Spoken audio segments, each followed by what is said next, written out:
For my granddaughter's 10th birthday, my son's in-laws sent her a cute teddy bear as a gift. At first she was happy. Then she suddenly froze. "Grandpa, what is this?" she asked. I took a closer look and felt my face go pale. I started digging. 3 days later, the police showed up. Blue and red lights strobed against the manicured hedges of the Caldwell estate, turning the white colonial pillars into a crime scene. I stood on the porch, clutching my cane not for support, but to keep my hands from trembling with rage. The neighbors were already out lining the street like vultures waiting for a carcass. They held their phones up, capturing every moment of the disgrace. 2 officers guided my son Brandon toward the patrol car. His head was bowed, but when he saw me, he stopped. His eyes were red and terrified. "Dad," he choked out, his voice cracking like a teenager's. "Dad, please tell them. Tell them I didn't know." I looked at him. I looked at the boy I had raised, the man who had stood by silently, while his in-laws stripped me of my dignity piece by piece. I adjusted my glasses and buttoned my coat against the Boston chill. "You knew enough, Brandon," I said, my voice low and steady. "You knew enough to look the other way." They shoved him into the back seat. Next came Richard and Cynthia Caldwell, my esteemed in-laws draped in coats to hide their handcuffs. Richard was shouting about his lawyers, about suing the department, about knowing the governor. Cynthia was weeping, mascara running down her cheeks, ruining her $1,000 facial.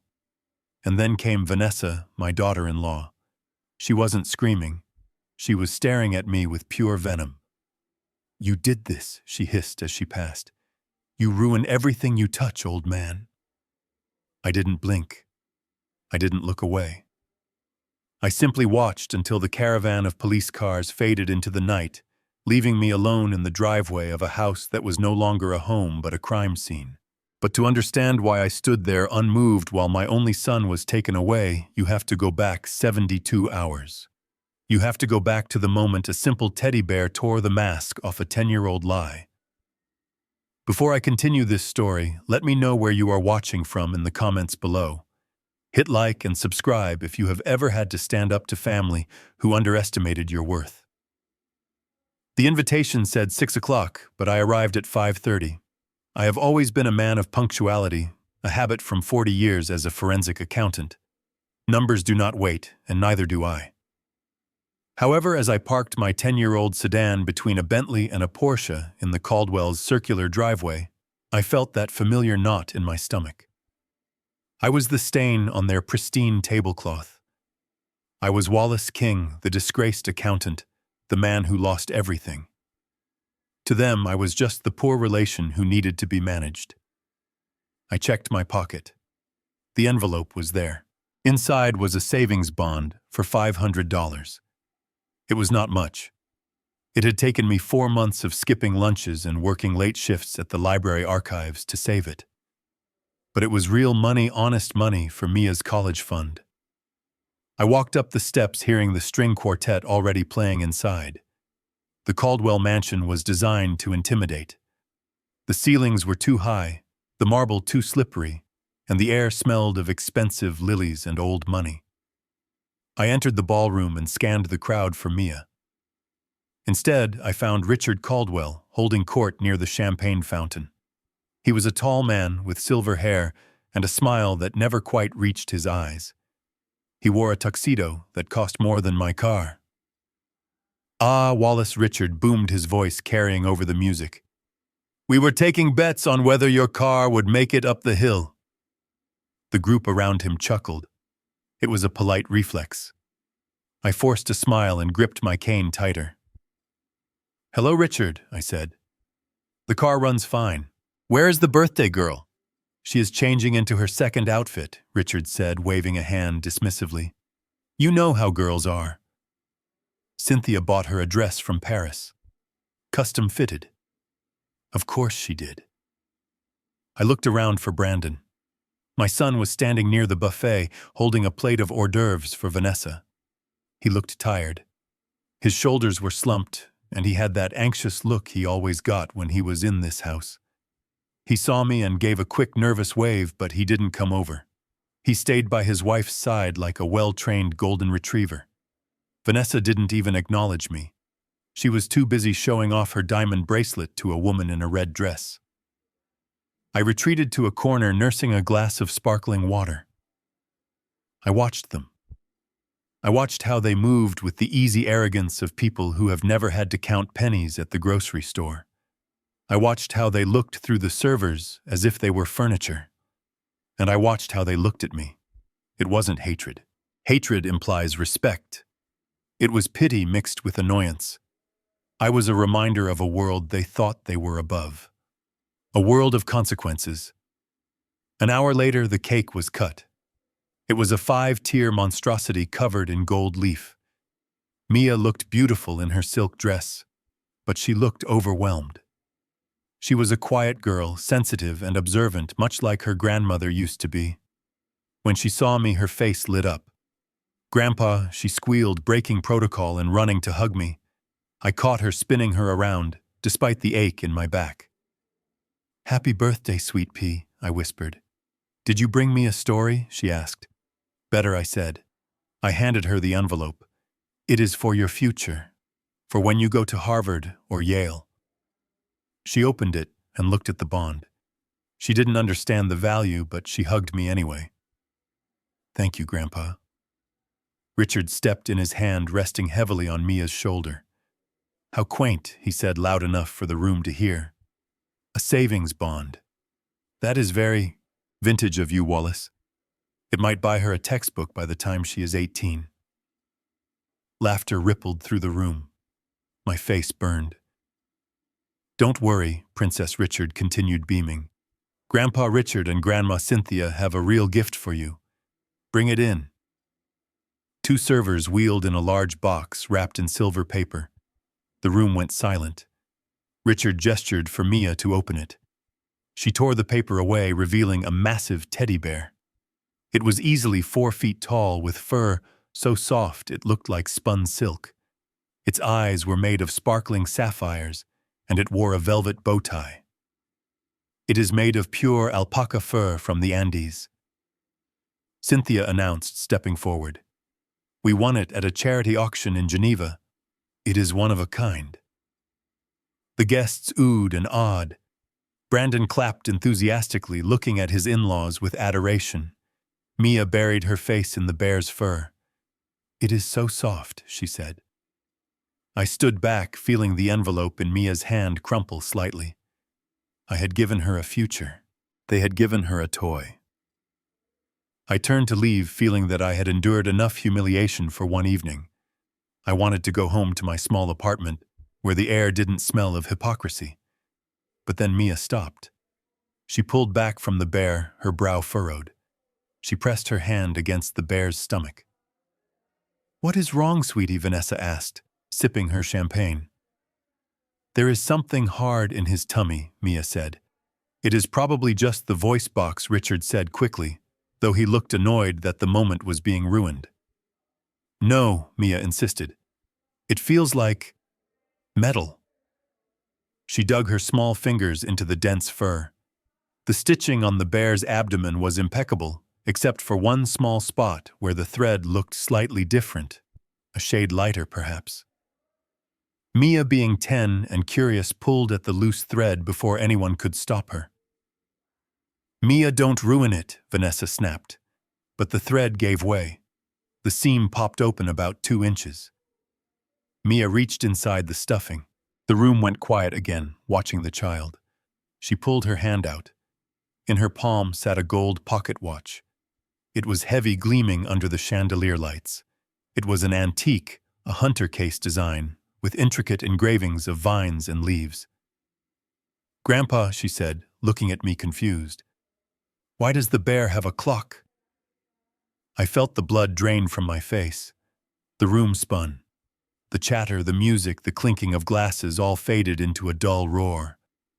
I knew that watch. I knew every scratch on its surface. I knew the weight of it in my hand. I stepped forward, my cane clattering to the floor. "Let me see that, Mia," I said, my voice sounding like it was coming from underwater. I took the watch from her trembling hand. My thumb brushed over the latch. It opened with a familiar, soft click. Inside, on the inner lid, was the engraving. The letters were worn but legible. To Wally, forever. Love, Martha.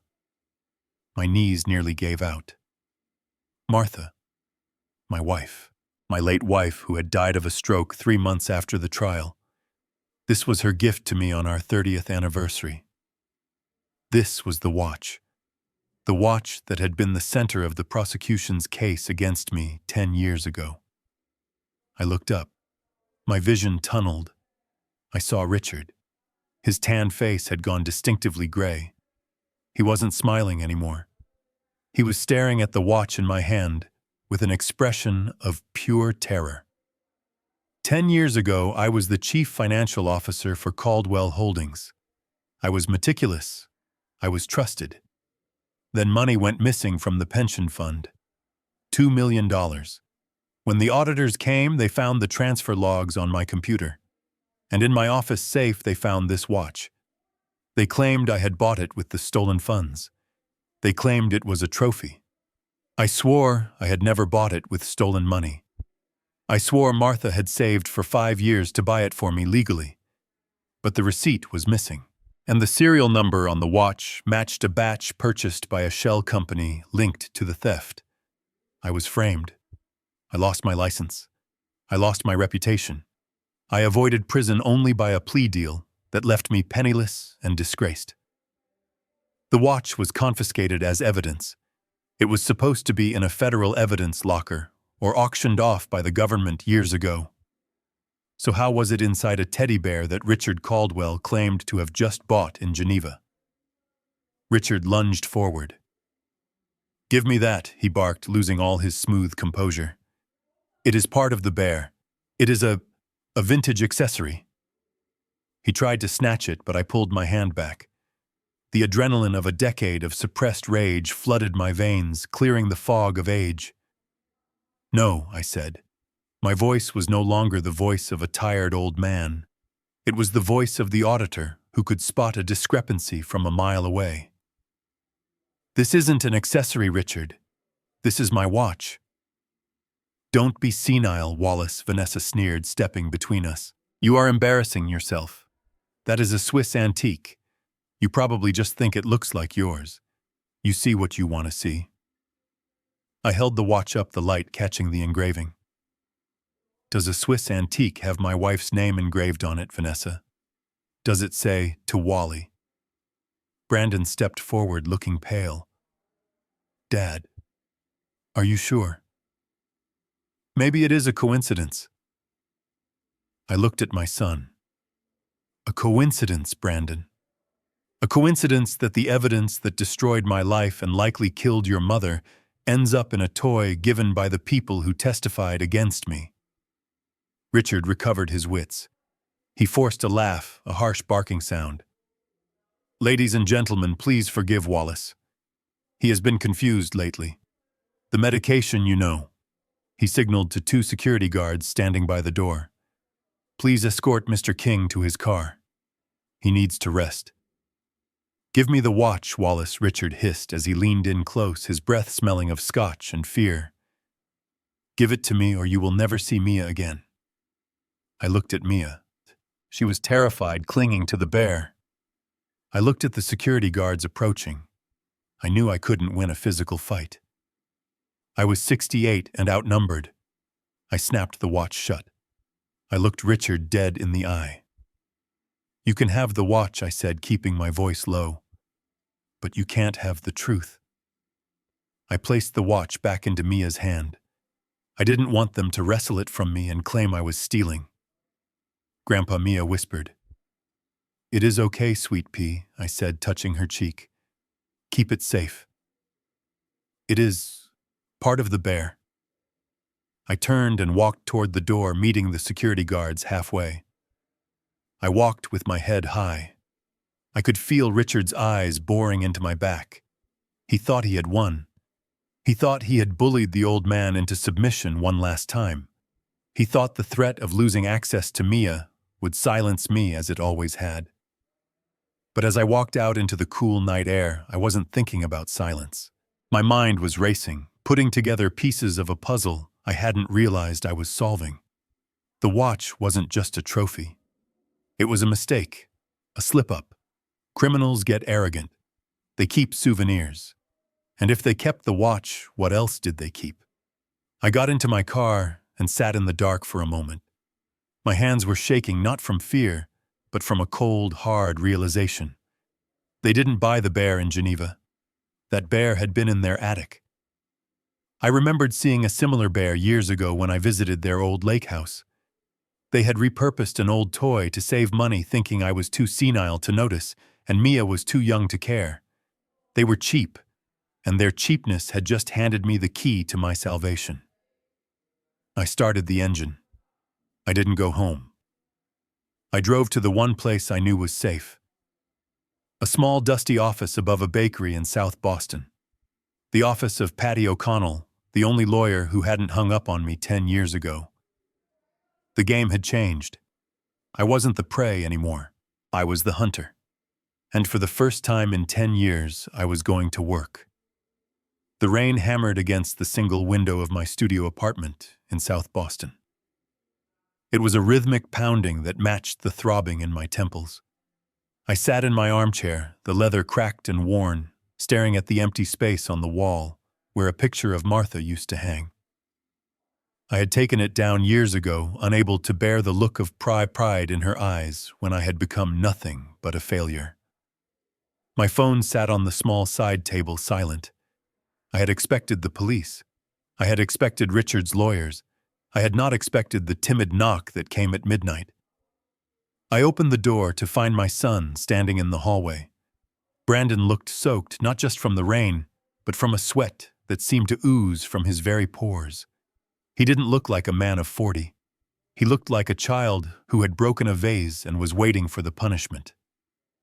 "Can I come in, Dad?" he asked, his voice barely a whisper. I stepped aside. He walked in, bringing the smell of expensive cologne and damp wool into my sanctuary of stale coffee and old books. He didn't sit. He paced. He looked at the stacks of files on my desk, the forensic accounting journals I still read to keep my mind sharp, and the small kitchenette that was smaller than his master bathroom. "It is not much, is it?" he said, gesturing vaguely. "It is paid for, Brandon," I said, closing the door. "And it is honest, which is more than I can say for the house you sleep in." He flinched. He stopped pacing and turned to me. His hands were shaking. "Dad, you have to stop. You have to drop this." "Drop what?" I asked, leaning against the counter, crossing my arms. "Drop the fact that your father-in-law had my stolen property. Drop the fact that the very evidence that ruined my life was sitting inside a teddy bear at a birthday party. It wasn't the watch, Dad," Brandon pleaded, his eyes wide and desperate. "Richard explained it to me on the ride home. It was a replica, a vintage piece he bought for parts to restore his own collection. He didn't know it looked like Mom's. He said you were confused. He said the lighting was bad." I stared at him. I looked for a trace of the boy I had raised, the boy who once stood up to a bully in 3rd grade to protect a stray dog. I found nothing. Just a hollow shell filled with fear and Richard Caldwell's lies. "You saw the engraving." "Brandon," I said, my voice dropping to a dangerous low, "you saw your mother's handwriting. To Wally, forever. Are you telling me Richard Caldwell bought a replica that just happened to be engraved with my nickname and your mother's name?" Brandon looked away. He rubbed his face aggressively. "Dad, you are old. You have been under a lot of stress. Richard thinks, we think, that maybe your memory isn't what it used to be." There it was. The first seed. I felt a cold chill that had nothing to do with the drafty window. They weren't just going to deny it. They were going to dismantle me. "Get out," I said. "Dad, please listen. Richard is furious. He wants to file a restraining order. He says you frightened Mia. He says you were raving. But I convinced him not to call the cops. I told him we could handle this as a family. Handle it how? by getting you help. The door swung open before I could respond. It wasn't locked. I never locked it because I had nothing worth stealing. Vanessa walked in. She didn't look wet. She looked pristine, as if the rain itself was afraid to touch her. She wore a trench coat that cost more than my annual rent, and her face was set in a mask of icy determination. "Stop begging him, Brandon," she said, her voice sharp and metallic. "He doesn't appreciate it." She closed the door behind her and looked around my apartment with unmasked disgust. She ran a gloved finger over the back of my armchair and checked for dust. "You live like a rat, Wallace," she said. "And now you are trying to drag us down into the sewer with you." I looked at her. I realized then that I had never really known this woman. I had thought she was just spoiled. I didn't realize she was dangerous. "I am not the one with a stolen watch inside a child's toy, Vanessa," I said. She laughed. It was a dry, humorless sound. "You and that watch. It is an obsession, a delusion. We spoke to Dr. Arrington tonight. He is a very respected geriatric psychiatrist. He says fixating on lost objects is a classic early sign of dementia. Paranoia, aggression, confusing the past with the present." I tightened my grip on the counter. "So that is the play. I am crazy." "We are worried about you, Wallace," Brandon chimed in, his voice whining. "You haven't been yourself. Last week you forgot where we were meeting for lunch." "I was late because the bus broke down." "Brandon," I snapped. "See," Vanessa said, pointing a manicured finger at me. "Agitation. Denial. You are rewriting history to fit your narrative. You are sick, Wallace, and we are not going to let you traumatize Mia with your hallucinations." She took a step closer. The air in the room seemed to get thinner. "Here is the reality," she said. There was no watch. Mia opened the bear and found a loose button. You snatched it and started screaming about your dead wife. You terrified a room full of people. We have 50 witnesses who will testify that you were raving like a lunatic. Who are the police going to believe? The respected philanthropist Richard Caldwell, or the disgraced accountant living in a hovel who has a history of mental instability? "I have no history of mental instability," I said, fighting to keep my voice steady. "You do now," she smiled. She reached into her bag and pulled out a folder. She tossed it onto my small dining table. It slid across the surface and stopped at the edge. "What is this?" I asked. "It is an application for Sunny Meadows," Vanessa said. "It is a premier assisted living facility. Richard is very generous. He is willing to pay for a private room. They specialize in memory care. High security. No unauthorized exits. You will be safe there, Wallace. You won't have to worry about watches or conspiracies or the FBI. You can just rest." I looked at the brochure. Sunny Meadows. I knew the place. It was a warehouse for the unwanted elderly, a place where they medicated you until you were a drooling vegetable just to keep the noise down. And if I refuse, I asked, looking up at them. Vanessa's eyes narrowed. "Then we petition the court for emergency guardianship. We have the affidavit from Dr. Arrington. We have the police report from tonight, where they noted you were creating a disturbance. We will declare you incompetent, Wallace, and we will win. And then you won't get the private room at Sunny Meadows. You will go to the state facility, and you will never see Mia again." Brandon looked at his shoes. "I am sorry, Dad," he mumbled. "It is for your own good. You can't keep living like this. You are a danger to yourself." I looked at my son. The betrayal was absolute. He wasn't just weak. He was complicit. He was willing to bury his own father alive to keep his comfortable life and his wife's approval. He was willing to label me insane to cover up a crime. My mind raced. I was a forensic accountant. My job was to look at a chaotic mess of numbers and find the pattern. I looked at the situation now. The pattern was clear. They held all the cards, money, witnesses, power. If I fought them now, if I screamed and threw them out, they would call the police. They would have me committed by morning. Anything I found in that bear would be dismissed as the ravings of a madman. I needed time. I needed access. I needed them to drop their guard. I looked at Vanessa. She was waiting for me to explode. She wanted me to explode. It would only prove her point. So I did the hardest thing I have ever done in my life. I let my shoulders slump. I let my face fall. I allowed a tremor to enter my hands. I looked down at the floor, effectively hiding the sharp calculation in my eyes. I don't know, I stammered, letting my voice crack.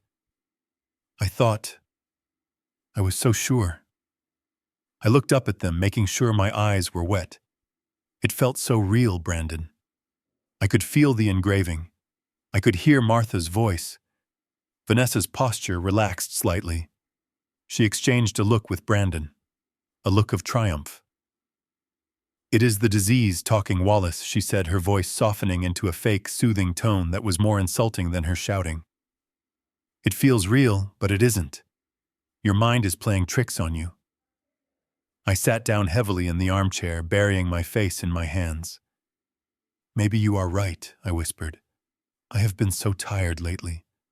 I forget things. I wake up and I don't know where I am." Brandon rushed to my side. He put a hand on my shoulder. "It is okay, Dad," he said, sounding relieved that the conflict was over. "It happens. You are getting older. We just want to take care of you." I took a shuddering breath. "I don't want to go to the state facility," I said, sounding small and defeated. "Please." "Not the state facility. You don't have to," Vanessa said, stepping closer. "Sign the voluntary admission papers for Sunny Meadows. We can have you moved in by the end of the week. Richard will handle everything. You can pack your things. We will even let you bring your books." I looked at the folder.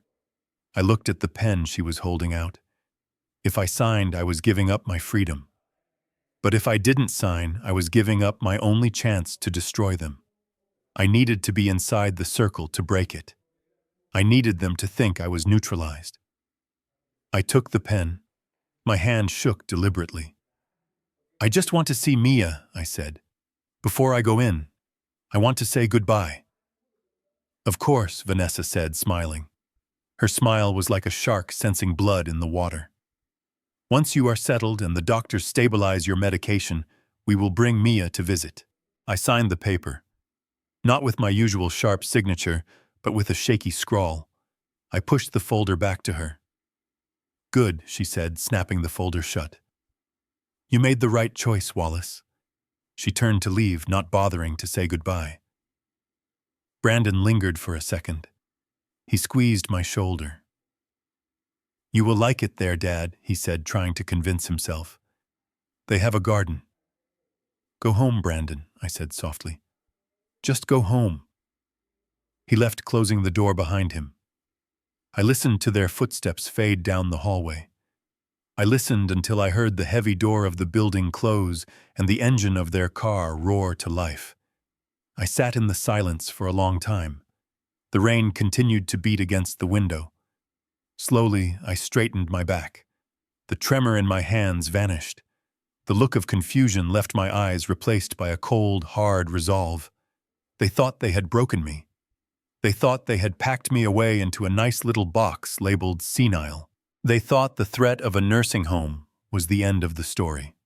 I reached under the cushion of my armchair and pulled out a small burner phone I had bought 3 days ago, cash only. I dialed a number I hadn't used in 10 years.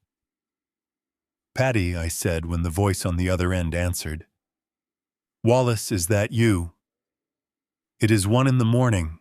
"I know," I said. "I need you to meet me." "Not at your office. Meet me at the storage unit on 4th Street. "What is going on, Wallace?" "I just signed my life away, Patty. I bought myself about 4 days before they haul me off to the loony bin.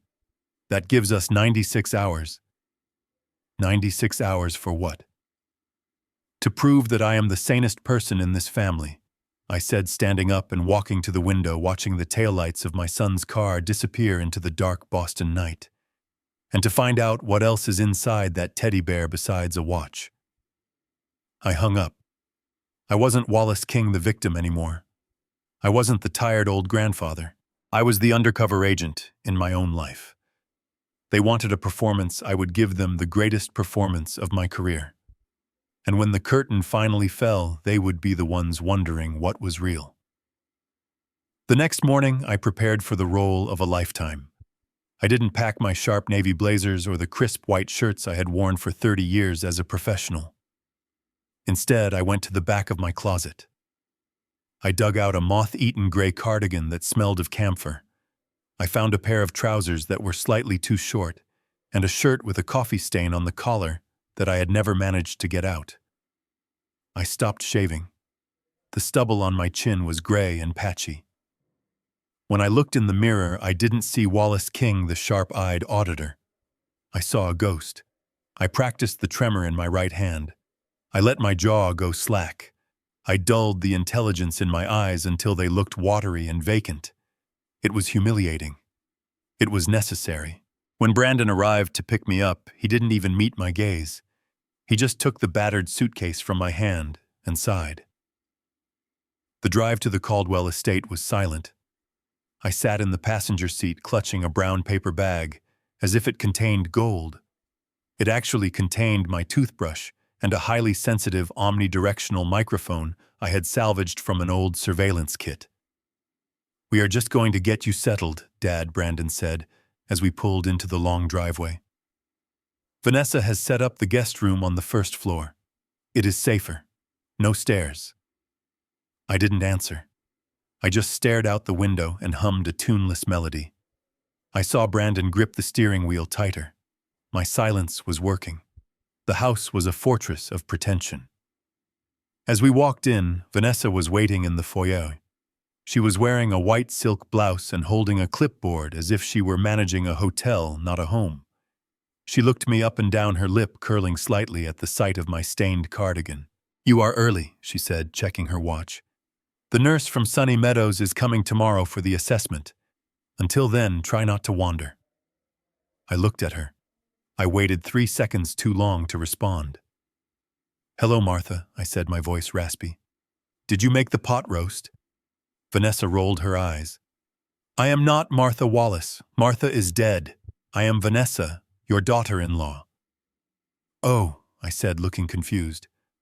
"Oh, yes. Vanessa, where is the bus?" She let out a sharp breath of annoyance. "There is no bus, Wallace. Go to your room. Brandon, show him." As Brandon led me down the hallway, I wasn't looking at the expensive art on the walls. I was scanning the ceiling corners. Dome camera above the main entrance. Motion sensor in the hallway. Another camera pointing at the kitchen. They had a sophisticated system, but every system has a blind spot. I noted that the camera near the library was angled too low. It missed the upper corner of the doorframe. Perfect. The guest room was sterile. Beige walls, beige carpet, beige furniture. It was a cell with high thread count sheets. Brandon put my suitcase on the bed. "Stay here, Dad," he said. "I will bring you some lunch."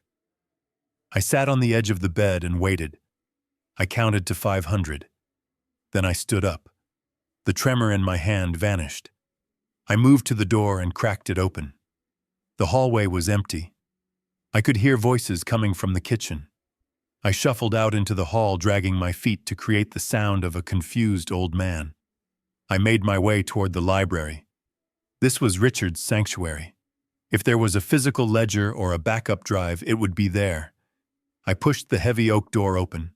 The library was empty. I moved quickly. I didn't have the luxury of time. I scanned the room. Mahogany desk, wall-to-wall bookshelves. A large oil painting of Richard standing on a yacht hung behind the desk. It was cliché, but criminals are often creatures of habit. I walked behind the desk. I ran my fingers along the frame of the painting. I felt a small latch. I didn't open it. Not yet. That would trigger an alarm if I wasn't careful. I just needed to know it was there. I checked the desk drawers. Locked. I looked under the desk. Nothing.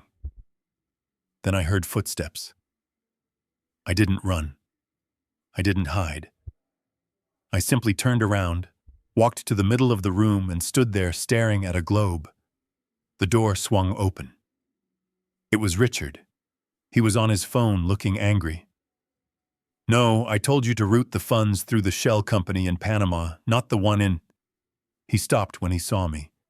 He lowered the phone. "What the hell are you doing in here, Wallace?" I looked at him blankly. I reached out and spun the globe. "I am looking for Chicago," I said. "My sister lives in Chicago. I need to call her." Richard stared at me. His eyes narrowed, searching for a crack in my mask. I kept my mouth slightly open, my breathing audible. I looked at the globe as if it were a magical artifact. "Your sister died 5 years ago." "Wallace," Richard said, his voice cold. "Get out. This is a private office." I blinked. "Dead." "No. She called me yesterday." Richard sighed. It was a sound of pure exasperation. He put the phone back to his ear. "Hold on," he said into the receiver. "The old man is wandering again." "Yeah, he is completely gone." Brain turned to mush. "Look, just make sure the transfer happens before the gala on Saturday. I want those accounts clean." He walked past me and sat at his desk, not even bothering to lower his voice. He waved a hand at me, shooing me away like a stray dog. "Go on, Wallace. Go find your soup." I turned and shuffled out. My heart was pounding against my ribs like a hammer. He had just confirmed it. A transfer. Before Saturday.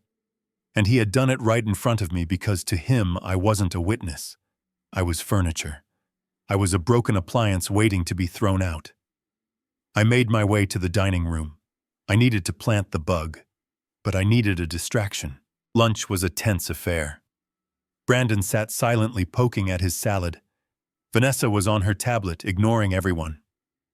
Richard was still in his office. I sat at the end of the table. A bowl of tomato soup was placed before me. I picked up my spoon. I let my hand shake violently. Soup sloshed over the rim onto the pristine white tablecloth. "Oh, for God's sake," Vanessa snapped, slamming her tablet down. "Can't you eat like a human being?" "I am sorry," I mumbled, dropping the spoon. It clattered loudly against the china. I didn't mean to." Brandon reached over to help, but Vanessa stopped him. "Let him clean it up," she said. "He is not an invalid yet." I grabbed a napkin and started dabbing at the stain, making it worse. I knocked over the water glass. Crystal shattered. Water soaked into the expensive rug. Vanessa shrieked. She stood up, her chair scraping back. "That is it. I can't deal with this. Brandon, get the maid. I am going to the spa. I cannot look at this anymore." She stormed out. Brandon gave me a look of profound pity mixed with exhaustion. "Stay there, Dad," he said. "I will get someone." He ran after his wife. I was alone. Immediately, the shaking stopped. I reached into my pocket and pulled out the small black microphone. It was the size of a dime with an adhesive back. I looked around. The dining room connected to the main living area where they spent their evenings. Under the heavy oak dining table was too risky. I looked at the sideboard. A large decorative vase sat there filled with dried branches.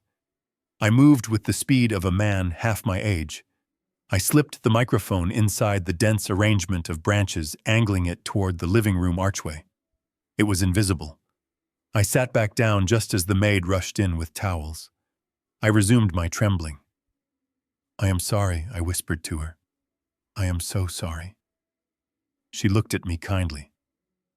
"It is okay, Mr. King. Accidents happen." She didn't know that this accident was the most deliberate act of my life. That evening, the real show began. I was sitting in the corner of the living room in a high-backed armchair. I had a blanket over my knees. I had let my head loll to the side and my eyes were closed. To anyone watching, I was asleep. Richard and Cynthia were on the sofa not 10 feet away. They were drinking scotch, expensive scotch, the kind bought with other people's retirement funds. "Is the application for the nursing home ready?" Richard asked. "Signed and sealed," Cynthia replied. "The judge is a friend of my father's.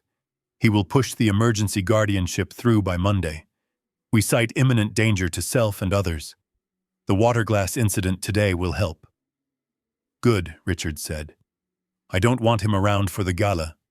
It is bad for the image." They clinked glasses. I kept my breathing shallow and rhythmic. "What about the girl?" Cynthia asked. "Mia. She keeps asking about the bear." Richard laughed. "I told her the bear had to go to the toy hospital. I said it had a loose thread. And the watch." "Destroyed," Richard said. "I took a hammer to it and melted the gold scraps. Threw the rest in the river. No evidence, no crime." My heart stopped for a second. Destroyed. The watch was gone. The physical link to the past was gone. A wave of grief washed over me, so potent I almost gasped. That watch was the last thing Martha touched. But I forced the emotion down. I had to be cold. If the watch was gone, I needed something better. I needed the digital trail. "Did you wipe the drive?" Cynthia asked. "The one in the safe." "Not yet," Richard said. "I need the ledger for the transfer on Saturday. Once the money is moved to the Cayman accounts, I will wipe it. The code is still your birthday, darling. I am a sentimental man." Cynthia giggled. "You are a crook, Richard." "I am a successful crook," he corrected. "And Wallace King is just a senile old fool who couldn't catch a cold, let alone a thief." I sat there listening to them laugh. I memorized the information, the safe behind the painting. The code is Cynthia's birthday. The transfer is Saturday. I had everything I needed. Except for one thing. Access. The library was locked at night, and during the day, the house was crawling with staff. I needed a window of opportunity. Suddenly, Mia ran into the room. She was wearing her pajamas. "Grandpa," she shouted. She ran to my chair and shook my arm. "Grandpa, wake up!" I opened my eyes slowly. I had to stay in character. "Hello, Sweet Pea," I said, blinking groggily. Who are you?" Mia's face fell. It was heartbreaking. "Grandpa, it is me. Mia." Richard stood up. "Mia, leave him alone. He doesn't know you. He is sick." "No, he isn't," Mia yelled, stomping her foot. "He gave me the bond. He remembers." She hugged me tight. I felt her small frame shaking. I wanted to hug her back. I wanted to tell her that Grandpa was sharp as a tack and was going to burn this house down to save her. But I couldn't. I let my arms hang limp. Richard pulled her away. "Go to bed, Mia. Now." As she was dragged away crying, she looked back at me. Her eyes were full of confusion and fear. It was the hardest moment of the entire charade, but I etched that image into my mind. I would use it as fuel. Once the room was empty and the lights were dimmed, I waited. I waited until the grandfather clock in the hall chimed 2 in the morning. I threw off the blanket. I didn't need the cane. I moved silently through the dark house. The floorboards creaked, but I knew where to step. I had been watching. I had been mapping the squeaks during my aimless wandering earlier that day. I reached the library door. Locked. I reached into my pocket. I didn't have a key, but I had a paperclip I had swiped from the kitchen drawer. It was crude, but these interior locks were designed for privacy, not security. I knelt down. My hands, which had been shaking all day, were now steady as a surgeon's. I felt the tumblers inside the lock. Click, click. The door groaned softly. I slipped inside. I went straight to the painting. I found the latch. The painting swung forward, revealing a sleek gray wall safe. Cynthia's birthday. I knew it. I had been at the party. August 15th, 0815. I punched in the numbers. The keypad beeped softly. Green light. The safe door clicked open. Inside there was no gold, no cash, just a single black hard drive and a stack of files. I didn't take them. If I took them, they would know. They would run. I pulled out my phone. I took photos of every document. Then I pulled out a small USB drive I had brought with me. I plugged it into the hard drive's interface port. It was a cloning tool. It would take 10 minutes to copy the directory. 10 minutes. I stood there in the dark watching the small progress bar on the cloner blink blue. 20%. I heard a noise in the hallway. Footsteps. Slow, heavy footsteps. I froze. The footsteps stopped right outside the library door. The doorknob turned. I had locked it from the inside again, but if they had a key... Who is in there? Richard's voice grumbled. He sounded half asleep. I yanked the cloner out. 40%. It wasn't enough, but it had to be. I closed the safe. I swung the painting back. The key rattled in the lock. I had seconds. There was nowhere to hide, so I didn't hide. I walked to the corner of the room, pulled down my pajama pants, and stood facing the bookshelf. The door opened. The light flicked on. Richard stood there in his silk robe, a pistol in his hand. He saw me. He lowered the gun and groaned in disgust. Oh, God. Wallace, are you pissing on my first editions? I turned around slowly, looking dazed. My pants were around my ankles. The toilet, I mumbled. I couldn't find the water closet. Richard looked at me with pure loathing. He didn't see a spy. He didn't see a threat. He saw a senile incontinence problem. Get out, he roared. Get out of here before I shoot you myself. I pulled up my pants, fumbling with the waistband. I shuffled past him, eyes downcast. I am sorry, I whispered. I am lost. You are pathetic, Richard spat. I walked back to my room.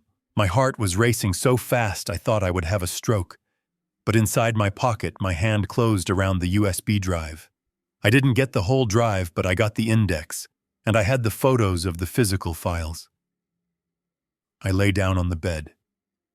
I stared at the ceiling. I was pathetic. I was disgusting. I was senile. And I had them. The house was quiet, but it wasn't peaceful. It was the silence of a held breath. I lay in the dark guest room listening to the settling noises of the mansion. My clock read 3 in the morning. My body ached from the tension of maintaining the charade, but my mind was wired. I knew I couldn't stay in bed. I had cloned the index of the safe, but I needed the physical evidence. I needed to know why Richard had panicked so visibly over a toy. Then I heard it. The service door near the kitchen opened. It was a heavy sound, a distinct thud that I had catalogued earlier. I moved to the window. The guest room faced the back of the estate where the 6-car garage and the waste management area were located. I pulled back the curtain just an inch. Outside, under the harsh glare of the security floodlights, I saw the groundskeeper. He was dragging a large black plastic bag. It was lumpy and awkward. He wasn't treating it with care. He dragged it across the asphalt toward the industrial-sized dumpster that sat near the rear gate. He hefted the bag up and tossed it in. Then he dusted his hands off, lit a cigarette, and walked back toward the staff quarters. I knew that shape. Even inside a black bag, I knew the silhouette of the alpaca bear. They were destroying the evidence. The garbage trucks came on Thursday mornings. Today was Thursday. I checked my watch. 3:15. The trucks usually arrived at 5. I had less than 2 hours to retrieve the bear before it was crushed into a cube of compressed refuse. I dressed quickly in the dark, putting my stained cardigan back on over my pajamas. I needed to look the part of the confused wanderer if I was caught. I slipped my feet into my loafers and opened the bedroom door. The hallway was empty. The night lights cast long, eerie shadows. I moved past the kitchen, avoiding the squeaky floorboard near the pantry. I reached the service door. It was locked from the inside with a deadbolt. I turned it slowly, wincing as it clicked. The night air hit me like a slap. It was freezing damp and smelled of wet earth. I stepped out into the shadows. The floodlights were my enemy now. I had to stick to the perimeter of the paved area, using the bulk of the garage to shield me from the cameras I had mapped earlier. I moved with a speed I hadn't used in decades. My knees protested. My breath came in short, sharp bursts. I felt every year of my age in that moment. I wasn't a spy. I was an old man in pajamas sneaking through a backyard to dig through trash. If Martha could see me now, she would be horrified. Or maybe she would be proud. She always hated how Richard wasted things. I reached the dumpster. It was a massive green metal container, the kind used for construction sites or restaurants. The side was slick with rain. I couldn't reach the top. I looked around. I saw a stack of wooden pallets near the garage wall. I dragged 2 of them over my heart, hammering in my chest. The scraping sound seemed deafening in the silence. I froze, waiting for a shout or a siren. Nothing. Just the wind in the trees. I climbed onto the pallets. The smell hit me immediately. Rotting seafood from the party, stale champagne, wet cardboard. It was the smell of excess. The smell of a family that consumed and discarded without a second thought. I peered over the rim. The dumpster was half full. The black bag was sitting near the center, resting on a pile of broken floral arrangements. It was just out of reach. I had no choice. I swung my leg over the metal rim and dropped inside. My landing was soft but disgusting. My foot sank into something squishy, probably a discarded cake. I lost my balance and fell forward, my hands plunging into a bag of coffee grounds. I gagged. The stench was overwhelming. I was knee-deep in the refuse of the people who had ruined my life. I scrambled toward the black bag. I ripped the plastic open. The bear stared back at me. It was a ruin. The beautiful alpaca fur was slashed open. The stuffing was spilling out like white entrails. Its glass eyes were gone, likely pried out by Richard, because he couldn't bear to throw away the sapphires. The tummy, where the watch had been, was completely hollowed out. I pulled the carcass of the bear onto my lap, sitting amidst the garbage. I felt a wave of despair. It was empty. Richard had been thorough. He had removed the watch, he had removed the gems, and he had slashed the lining to make sure nothing else was hidden. I ran my hands through the remaining stuffing. Nothing.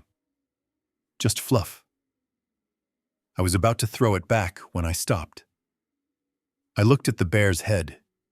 It was still intact, though slightly misshapen.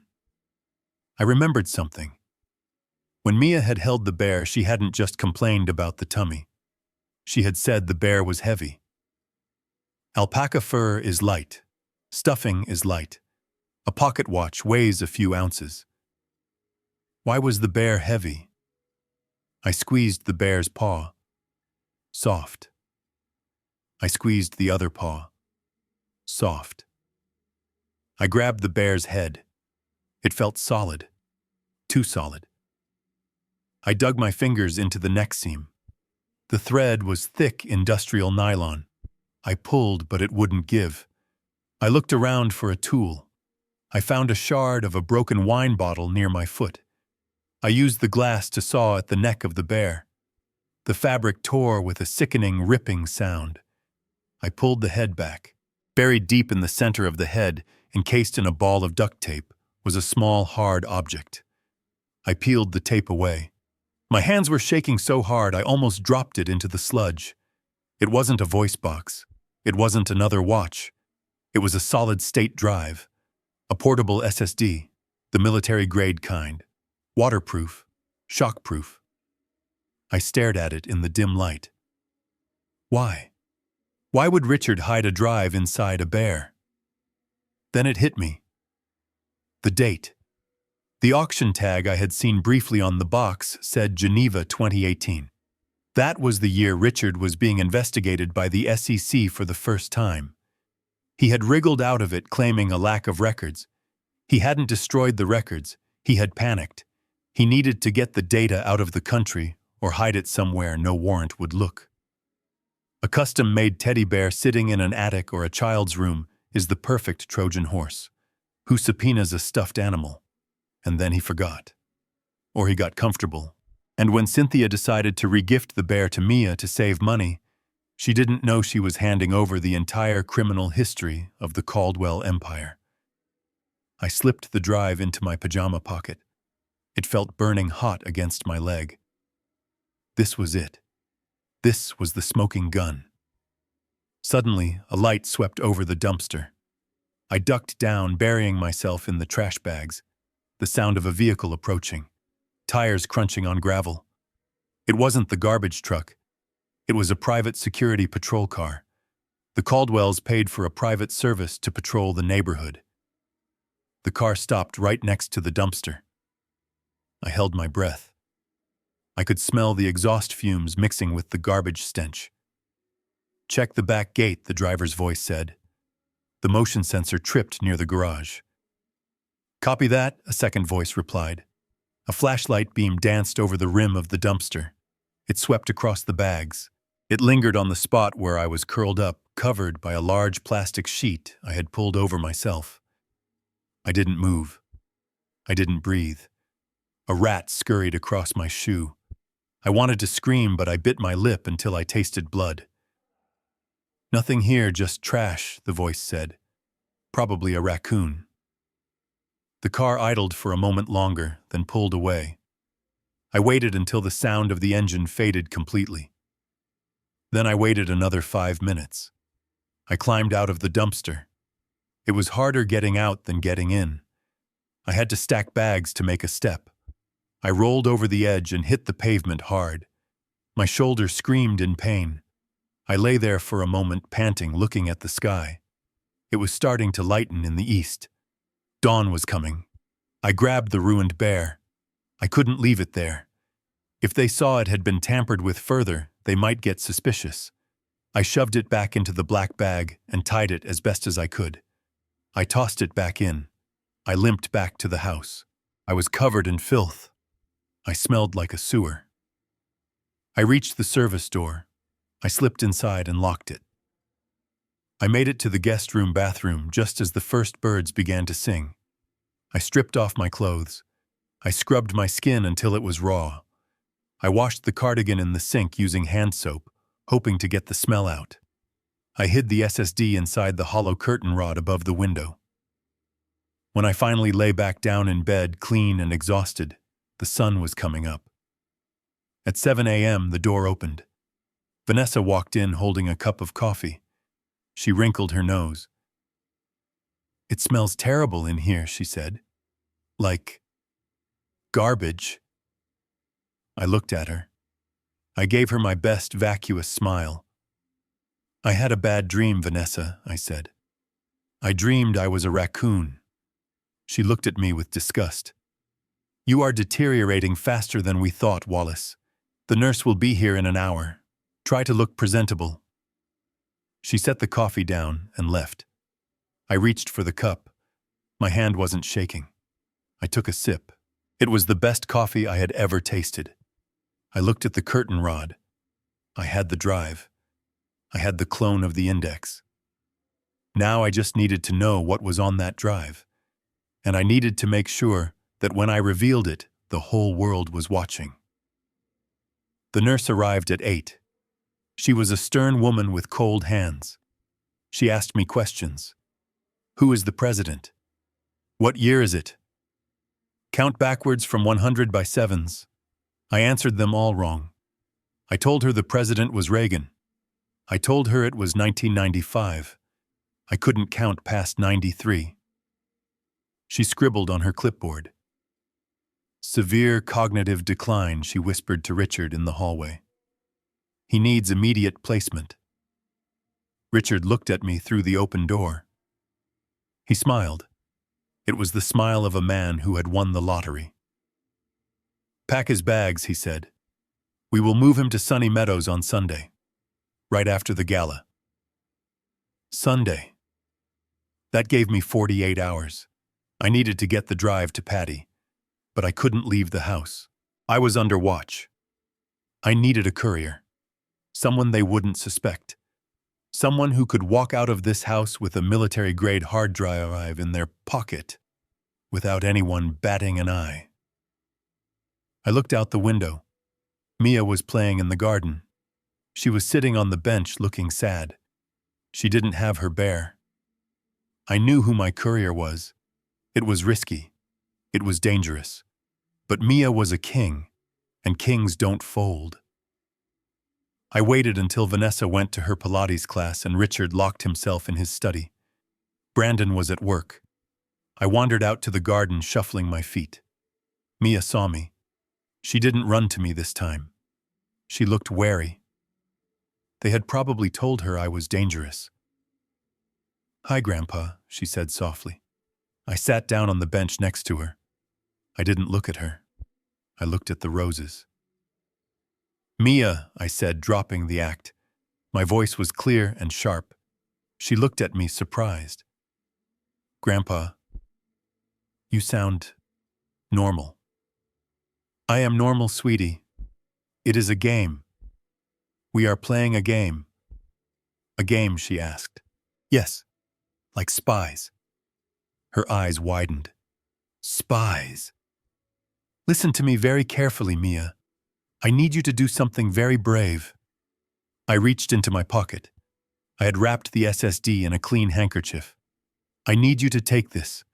When you go to school tomorrow, I need you to give it to the lady in the blue car who will be waiting at the corner. Her name is Patty. She is a friend. Mia took the package. What is it? It is the truth, Mia. It is the truth about the bear and the watch. She squeezed it tight. Is this why they took the bear away? Yes. She nodded, her jaw set in a determined line that looked exactly like her father used to look before he lost his spine. I will do it, Grandpa. Good girl. Now run along. And remember, I am still the confused old man. She winked at me. A clumsy 10-year-old wink. Bye, Grandpa. Hope you find your marbles. I watched her run back to the house. I let out a breath I didn't know I was holding. The pieces were moving. The trap was set. Now all I had to do was wait for the party. I sat in the small office above the bakery watching the cursor blink on the screen. The air smelled of yeast and old paper, a combination that usually brought me comfort, but today it smelled like war. Patty O'Connell sat across from me. She was younger than me by 20 years, but the lines around her eyes were deep etched by decades of fighting for lost causes. She had the military-grade solid-state drive plugged into her isolated laptop. She had been typing for 10 minutes without saying a word. The drive was the one Mia had successfully handed off that morning. My granddaughter had played her part perfectly.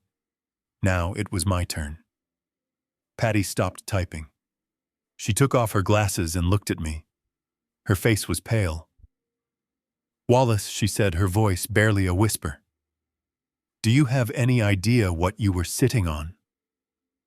I leaned forward. I adjusted my own glasses. The tremors I had feigned for the last 3 days were gone. My hands were steady. My mind was sharp. I wasn't the senile old man in the cardigan anymore. I was the man who had audited Fortune 500 companies before Richard Caldwell even knew how to tie a tie. Show me, I said.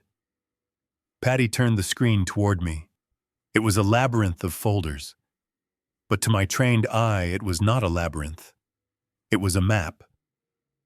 Richard didn't just keep a ledger, Patty said, pointing to a column of figures. He kept everything. Every bribe, every kickback, every laundered dollar.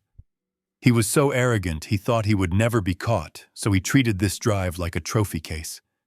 I pulled the keyboard toward me. My fingers flew across the keys. I didn't look at the totals. Amateurs look at totals. I looked at the flows. I looked at the dates. Here I said, tapping the screen. Look at this entry. The Children's Hope Foundation. Patty frowned.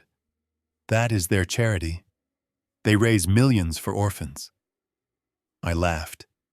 It was a dry, cold sound. They raise millions for themselves, Patty. Look at the outflows. 80% of the donations go to administrative costs. And look where those costs are paid.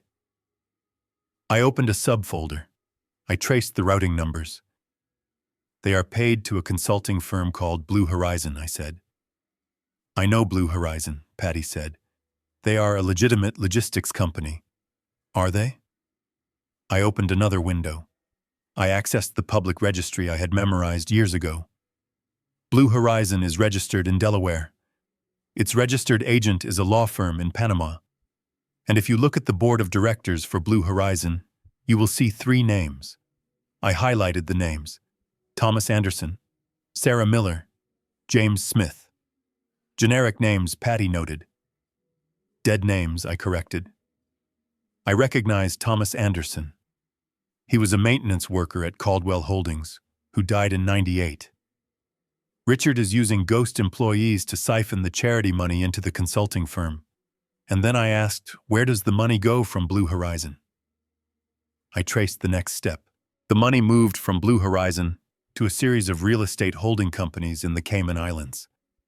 And from there, it came back to the U.S. as clean investment capital used to buy luxury properties, properties that Richard and Cynthia own personally. It is a classic washing cycle, I said, leaning back. Placement, layering, integration. He takes dirty money from the charity, washes it through the consulting firm, and brings it back as clean real estate assets. He is stealing from orphans to buy vacation homes. Patty looked sick. She reached for her water glass. That is federal fraud, Wallace. That is 20 years minimum. I shook my head. No, Patty. That is just the appetizer. I want the main course. I navigated to the folder dated 10 years ago. The folder marked with the year my life was destroyed. I needed to find the watch. Not the physical watch I knew that was gone. I needed the digital footprint of the frame job. I scrolled through the months leading up to my trial. I looked for the $2 million that had gone missing from the pension fund. The money I was accused of stealing. There it was. A transfer of $2 million. But it didn't go to me. It went to a shell company called Janus Limited. I clicked on Janus Limited. The file was encrypted. Patty leaned in. Can you crack it? I smiled. Richard is a creature of habit. He uses the same ciphers for everything. He thinks he is clever using literary references. I typed in a password. Gatsby. Access denied. I thought for a second. Richard loved to quote Machiavelli. I typed in Prince. Access granted. The file opened. It was a list of shareholders for Janus Limited. There was only one shareholder. Vanessa Caldwell. I froze. I stared at the name. My daughter-in-law. Patty gasped. She was in on it. She wasn't just in on it, I said, my voice turning to ice. She was the architect. Look at the date of incorporation. It was established 2 weeks before she started dating Brandon. The realization hit me like a physical blow. Vanessa didn't marry Brandon for love. She married him to get close to the company, to get close to me. She was the mole. She was the one who planted the files on my computer. She was the one who knew the combination to my office safe because I had foolishly trusted her to retrieve documents for me when I was sick. She stole the watch, I whispered. It wasn't Richard. It was Vanessa. She took it from my safe and gave it to Richard as a trophy. a symbol of their victory over the honest accountant. I felt a rage so pure it almost blinded me, but I pushed it down. Rage is useless. Evidence is power. I kept digging. I found the transaction that paid for the evidence against me. A payment of $50,000 to a forensic tech consultant named Gary Sneed. I know him, Patty said. He was the expert witness for the prosecution. He testified that the logs on your computer were authentic. He was paid off, I said, pointing to the wire transfer. Here is the proof. He didn't find the logs. He planted them. We sat in silence for a moment. The magnitude of the evil was suffocating. They hadn't just stolen money. They had systematically dismantled a human being. They had planned it over Sunday dinners. They had laughed about it at birthday parties. But why now? Patty asked. Why keep the records? Why not delete them? Because Richard doesn't trust Vanessa, I said. I pointed to a subclause in the Janus Limited file. It was a blackmail folder. Richard kept proof of Vanessa's involvement to keep her in line, and Vanessa probably has proof against him. They are a nest of vipers held together by mutual assured destruction. And the teddy bear? The teddy bear was Richard's insurance policy, I said. If he ever got caught, he could trade this drive for a reduced sentence. He could rat out Vanessa and everyone else. He was ready to burn his own daughter-in-law to save his skin. I stood up and walked to the window. The street below was busy with people going about their honest lives. They had no idea that monsters lived in the mansions on the hill. We have enough to bury them, Patty said, closing the laptop. We can go to the FBI right now. No, I said, turning around. Patty looked confused. Wallace, this is a slam dunk. Why wait? Because if we go to the FBI now, they will arrest them quietly. Richard will make bail. He will hire the best lawyers. He will spin the story. He will say the drive was planted. He will drag this out for another 10 years. And even if he goes to jail, he will go with his reputation intact in certain circles. He will still be the philanthropist who made a mistake. I don't want him to just go to jail, Patty. I want him destroyed. I want his name to be synonymous with filth. I want the world to see him for what he is. I walked back to the table. I tapped the screen. Look at the schedule, I said. Patty looked. The gala, she said. Saturday night. The Citizen of the Year award, I said. The governor will be there. The press will be there. Every major donor in Boston will be there. It is the perfect stage. But how? Patty asked. Security will be tight. You are persona non grata. If you show up at the door, they will throw you out. I am not going to show up at the door, I said. And we are not going to just hand this drive to the police. We are going to give a presentation. I looked at the technical specs of the venue in Richard's files. He was obsessed with micromanaging the event, so he had the blueprints of the hotel ballroom. The audiovisual system is networked, I said. It is connected to the hotel's main server. Can you hack it? Patty asked. I shook my head. I am an accountant, not a hacker. But I know someone who is. I pulled a card from my wallet. It was bent and faded. Who is that? Patty asked. Remember the intern Richard fired 5 years ago for pointing out a discrepancy in the petty cash? The kid with the purple hair. Leo. Leo, I said. He works for a cybersecurity firm now. He hates Richard almost as much as I do.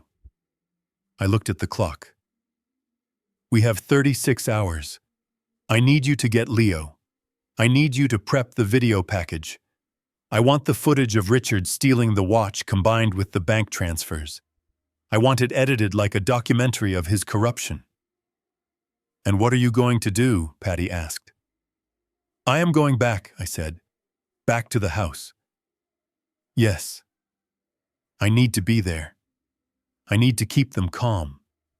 I need them to think I am still the senile old man waiting to be shipped off to the nursing home. If I disappear now, they will panic and cancel the gala or run. I need to be the bait. It is dangerous, Wallace, Patty said, grabbing my hand. If they find out, you know. They won't, I said.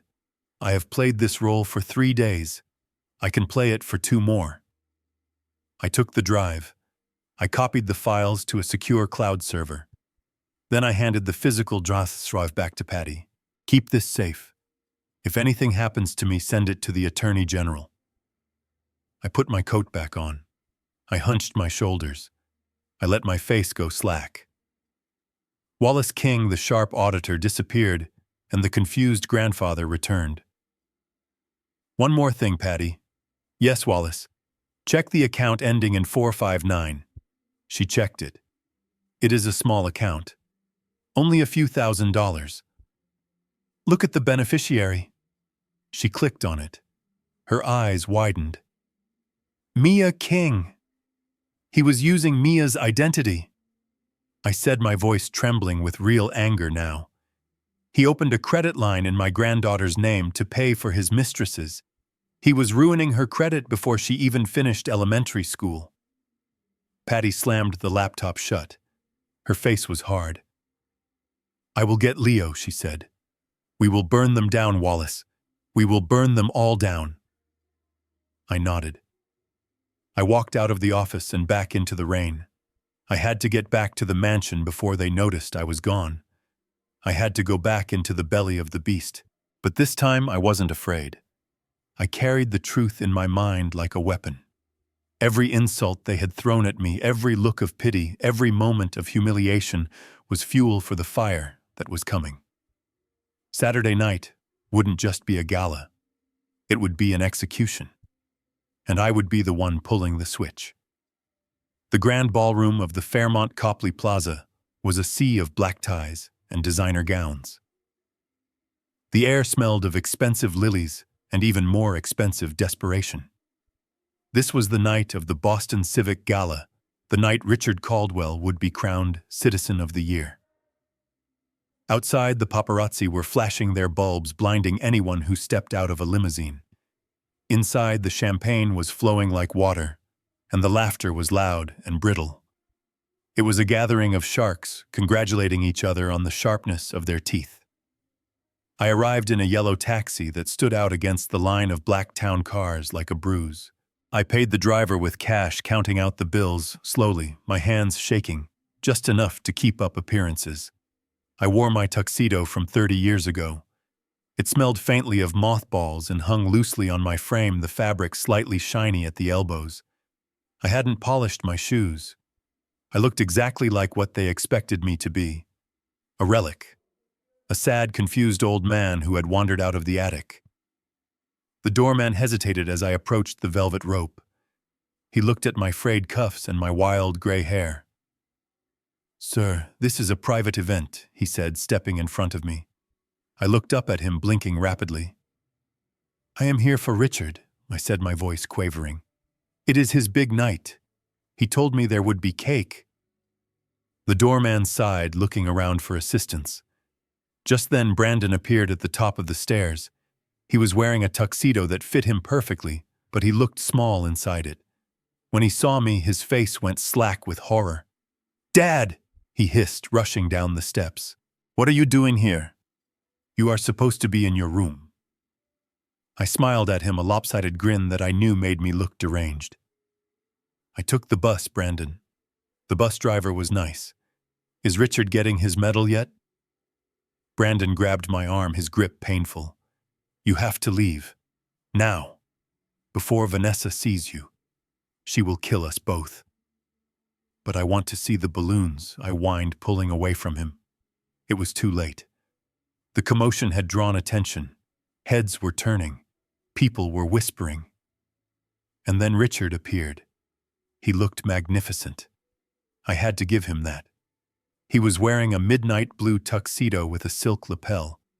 He held a crystal tumbler of scotch in one hand, and he radiated the confidence of a man who believes he is untouchable. Vanessa was at his side in a red dress that looked like a wound. When Richard saw me, he didn't get angry. He didn't panic. He smiled. It was a benevolent, pitying smile. The smile of a saint dealing with a leper. "Let him stay, Brandon." Richard said, his voice carrying over the crowd. What? Vanessa snapped. Are you insane? He smells like a closet. Richard placed a hand on my shoulder. He squeezed it hard enough to bruise, but his face remained beatific. It shows compassion, Vanessa. Look at him. He just wanted to see his family. If we kick him out, we look heartless. If we let him stay, we look like saints caring for a burden. He looked down at me, his eyes cold and dead. Hello, Wallace. Did you come to clap for me? I nodded vigorously. Yes, Richard. You are the citizen of the year. That is right, Wallace. I am. He turned to the doorman. Let him in. Put him at table 42. It is in the back near the kitchen. Make sure he has a handler. I don't want him wandering onto the stage. Vanessa glared at me, but she stepped aside. You behave yourself, old man, she whispered. One wrong move and I will have security drag you out by your hair. I shuffled past them, keeping my head down. Thank you, Vanessa. You look very pretty, like a fire engine. I heard snickers from the guests standing nearby. I walked into the ballroom. It was a cavern of gold and crystal. Hundreds of people were seated at round tables laden with silver cutlery and floral centerpieces that were taller than Mia. I was led to table 42. It was indeed in the back, tucked behind a large pillar near the service entrance. The other people at the table were the undesirable guests. A second cousin from Ohio who drank too much, an elderly aunt who was deaf, and me. I sat down. I placed my napkin on my lap. I watched the room. I saw the way people looked at me. They didn't look with kindness. They looked with a morbid curiosity. I was the cautionary tale. I was the whispers behind the hands. Did you hear that? Is Wallace King, the accountant. I heard he lost his mind after the scandal. Look at him. He doesn't even know where he is. They were right about one thing. I didn't know where I was. I wasn't in a ballroom. In my mind, I was in a courtroom, and I was the judge. A waiter poured me a glass of water. I didn't touch it. I reached into my pocket and felt the phone. It was silent. Leo was in the control room by now. He had text messaged me 10 minutes ago. Access established. Waiting for your signal. The signal was simple. When Richard took the stage, I would stand up. But not yet. Dinner was served. Filet mignon and lobster. I pushed the food around my plate. I watched Richard working the room. He was shaking hands, kissing cheeks, laughing that deep baritone laugh. He stopped at the governor's table. He leaned in, whispering something that made the governor nod seriously. He is buying his pardon, I thought.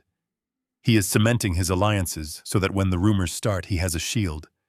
But he didn't know the rumors weren't coming. The truth was coming. Brandon came over to my table once. He didn't sit. He just stood there looking at my untouched food. Eat something, Dad, he said.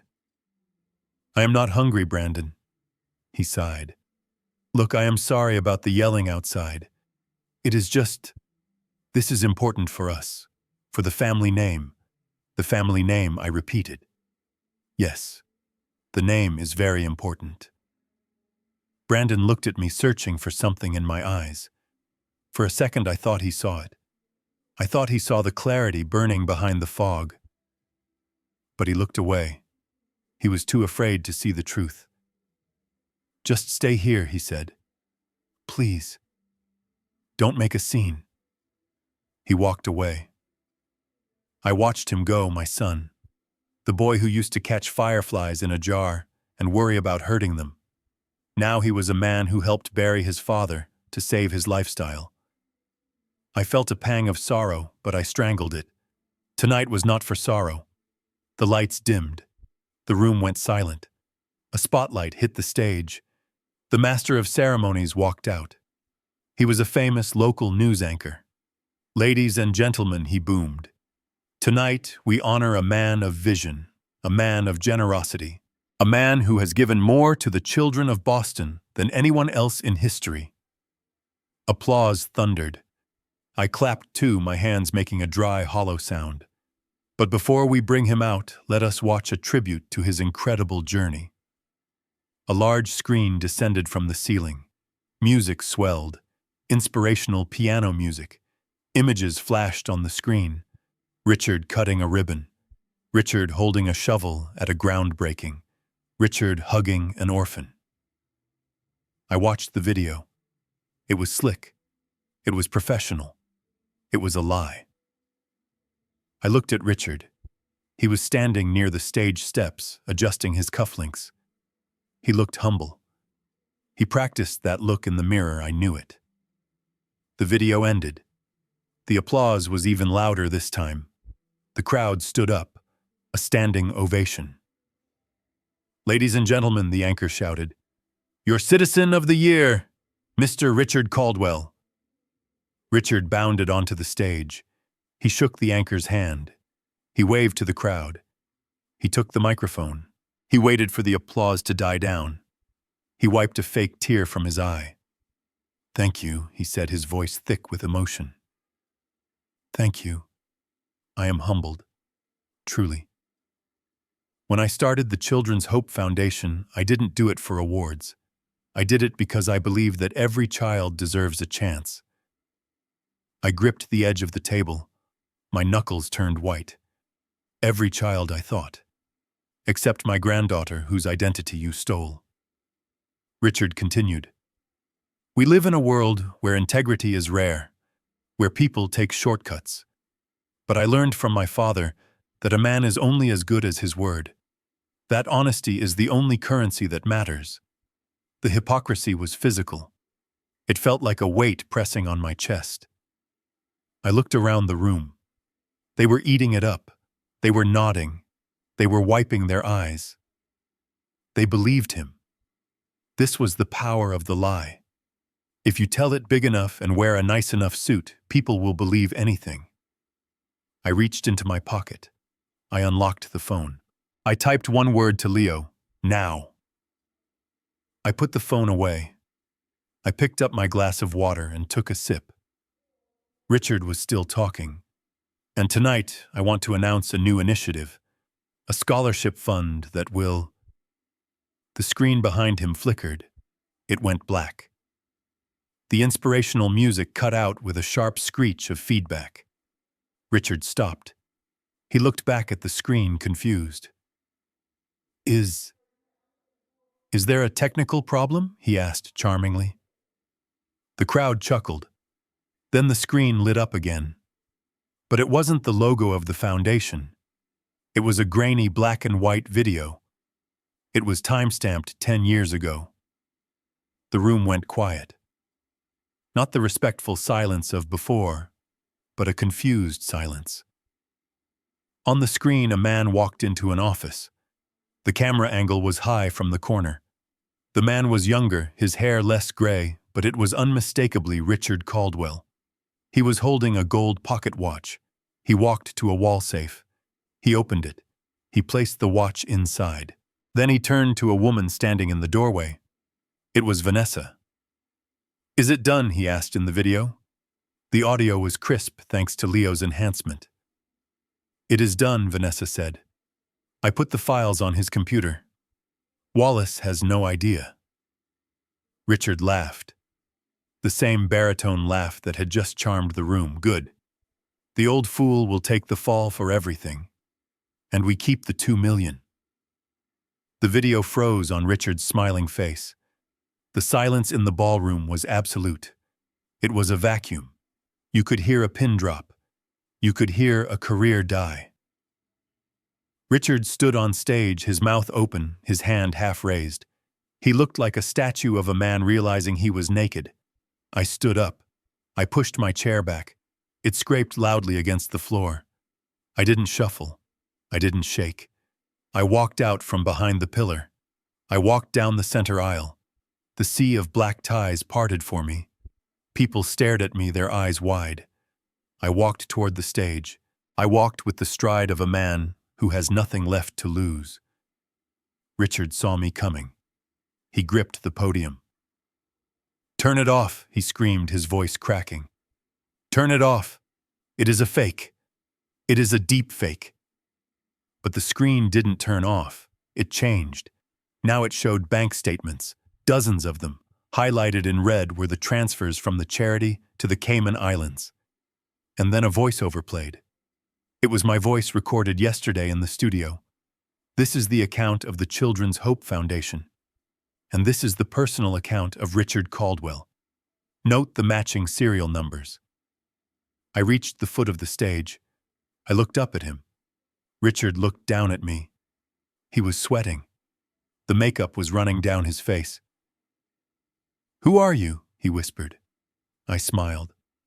But this time it wasn't a senile smile. It was the smile of the auditor.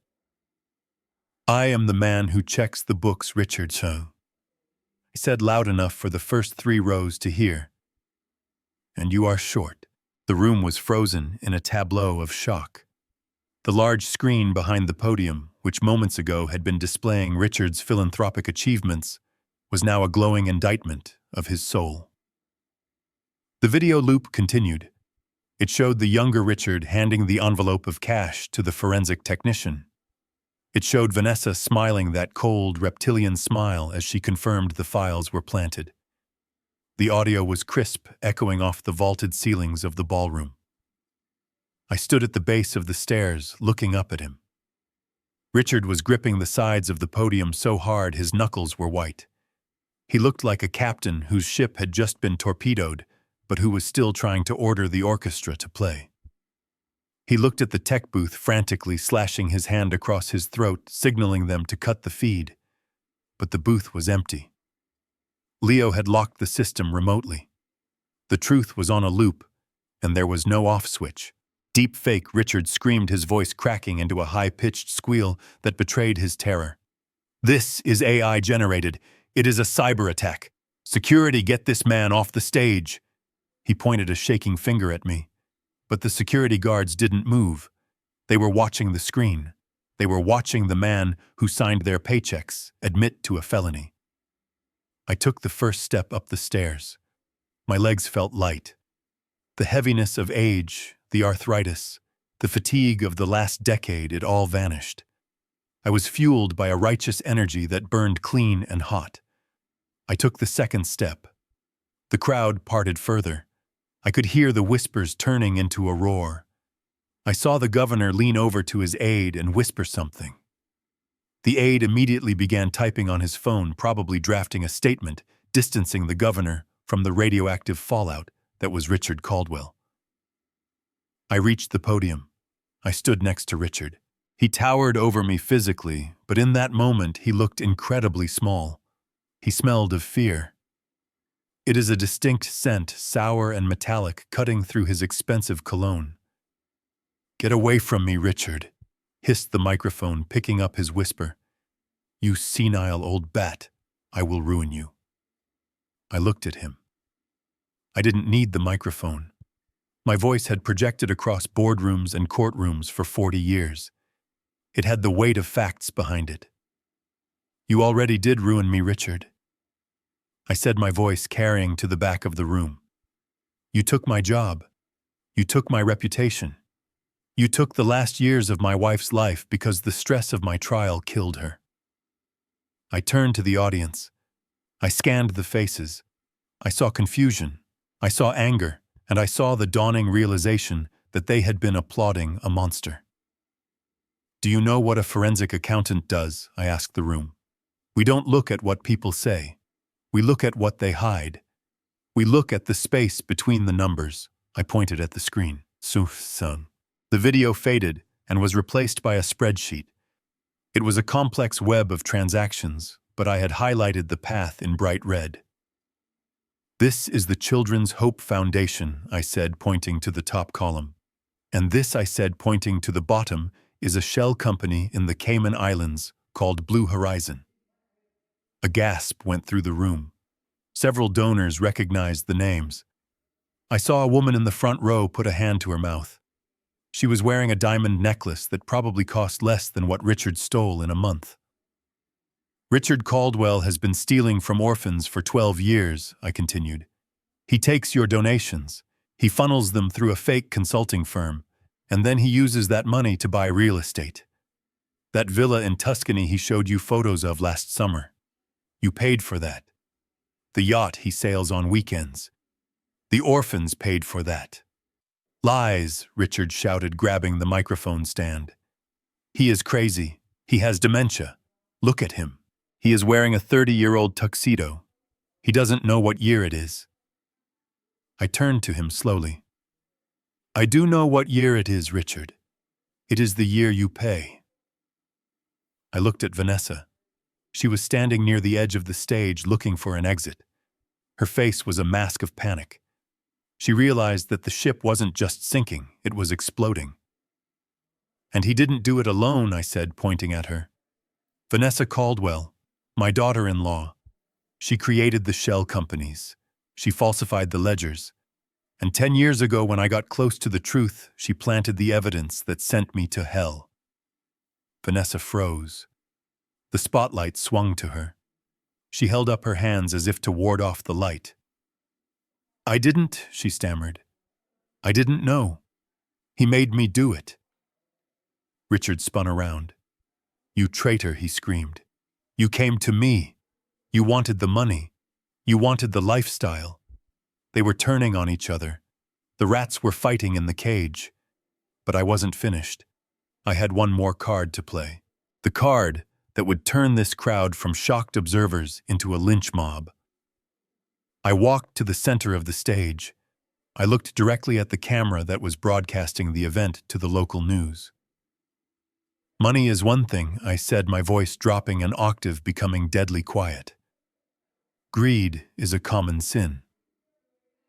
But there is a line that separates a criminal from a monster. I pulled the clicker from my pocket. I changed the slide on the screen. It showed a credit report. A credit report with a very low score. A report filled with defaulted loans and maxed out credit cards. The name on the report was Mia King. The room went silent again. Mia King is 10 years old, I said. She is my granddaughter. She is Richard's granddaughter. I paused, letting the words sink in. Richard Caldwell and Cynthia Caldwell stole the identity of a 10-year-old girl. They opened credit lines in her name to hide their debts. They ruined her financial future before she even learned long division. They looked at their own flesh and blood and saw a resource to be exploited. The sound that came from the crowd was not a gasp. It was a growl. It was a primal sound of disgust. In this room full of parents and grandparents, the theft of money was forgivable, but the betrayal of a child was a capital offense. Cynthia, who had been sitting at the head table looking like she wanted to faint, suddenly stood up. I didn't know, she wailed. Richard told me it was a trust fund. Sit down, Cynthia. Richard roared, losing all control. You signed the papers. You knew everything. I looked at Brandon. My son was standing in the aisle. He was looking at the screen. He was looking at his daughter's name on a defaulted loan application. He was looking at the father-in-law he had worshipped. And for the first time in 10 years, I saw the fog lift from my son's eyes. He didn't look scared anymore. He looked like he wanted to kill someone. He started walking toward the stage. His steps were heavy. Richard backed away. Stay back, Brandon. This old fool is lying. Brandon climbed the stairs. He didn't look at me. He walked straight to Richard. Did you do it? Brandon asked. Did you use Mia? Richard tried to laugh. It is complicated, Brandon. It is finance, you wouldn't understand. Brandon punched him. It wasn't a graceful punch. It was a clumsy, desperate haymaker. But it connected. It hit Richard square in the jaw. Richard stumbled back, tripping over the microphone cord. He fell heavily onto the stage, his crystal glass shattering his pristine tuxedo stained with scotch. The crowd erupted. It was chaos. People were shouting. Flashbulbs were exploding. I stood there amidst the madness. I felt a strange sense of calm. The storm I had summoned was raging around me, but I was the eye. I was the center. I looked down at Richard. He was trying to crawl away. His wig had slipped slightly. He looked pathetic. I reached into my pocket and pulled out the small USB drive. I held it up. "This is the copy I said to the room. The original is with the FBI. They received it an hour ago." Richard stopped crawling. He looked up at me. His eyes were wide, filled with the realization that there was no way out. No lawyer could fix this. No bribe could cover this. "Why," he whispered, "why did you wait? Why didn't you just turn it in?" I leaned down close to his ear. "Because I wanted you to feel it, Richard. I wanted you to feel what it is like to lose everything in front of everyone. I wanted you to know that the man you called a senile old fool is the man who just ended your life." Then the doors at the back of the ballroom burst open. Uniformed officers poured in. Behind them were agents in windbreakers with those 3 letters printed on the back. FBI. The crowd scrambled out of the way. The illusion of high society shattered completely, leaving only the ugly reality of crime and punishment. Vanessa tried to run toward the side exit, but 2 female officers intercepted her. She started screaming, kicking her heels against the floor, a tantrum of a spoiled child facing consequences for the first time. Cynthia was weeping into her napkin while an officer read her rights. And Richard. Richard just lay there on the stage. He looked at the ceiling. He looked at the chandelier. I watched as they hauled him up.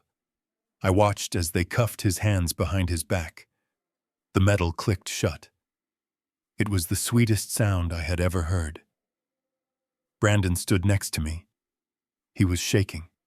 His hand was bleeding where he had hit Richard. "Dad," he said, his voice broken. I didn't look at him. Not yet. I watched them march Richard down the stairs. I watched the paparazzi swarm him. I watched the flashbulbs illuminate his shame. "It is over, Brandon," I said. "The lie is over."